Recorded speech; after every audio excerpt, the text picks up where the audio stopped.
देहरादून से एक और बड़ी खबर सामने आ रही है, जहां पर बीजेपी के दो नेताओं को जिम्मेदारी दी है। जानकारी के लिए आपको बता दें कि शीर्ष नेतृत्व ने नेताओं को जिम्मेदारी सौंपी है।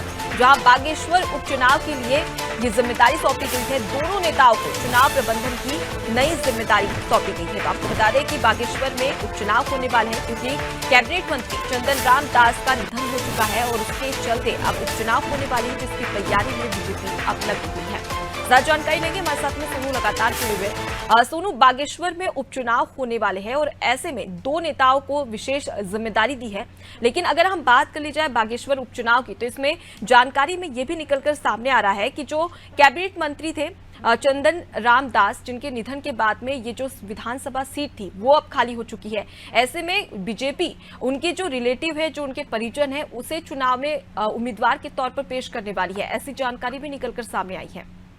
देखिए, हम इसको ऐसे देख सकते हैं कि भावनात्मक रूप से इस विधानसभा के मतदाताओं का वोट जो है वो बीजेपी ले, इस लिहाज से हम इसको देख सकते हैं, क्योंकि चंदन रामदास की अपनी एक इस क्षेत्र में छवि रही है और ऐसे में उनके निधन के बाद उनके परिजनों को टिकट का वितरण किया जा सकता है और इसी आधार पर जो बीजेपी है वो चुनाव लड़ सकती है। क्योंकि आने वाले समय में लोकसभा का चुनाव भी होना है, इसलिए इस सीट को इस लिहाज से महत्वपूर्ण मान सकते हैं कि कहीं न कहीं ये एक संदेश देने का, इस सीट के हार और जीत एक संदेश देने का कहीं न कहीं कार्य करेगी। तो ऐसे में क्योंकि सरकार बीजेपी की है, बीजेपी का यहाँ बहुमत है, ऐसे में बीजेपी हर संभव प्रयास करेगी कि इस सीट को भारी बहुमत से जीता जाए, ताकि आने वाले समय में जो लोकसभा के चुनावों से ठीक पहले ये चुनाव होने जा रहा है, तो ऐसे में एक संदेश आम जनमानस पर कहीं न कहीं भेजने की कोशिश बीजेपी के स्तर से की जा रही है।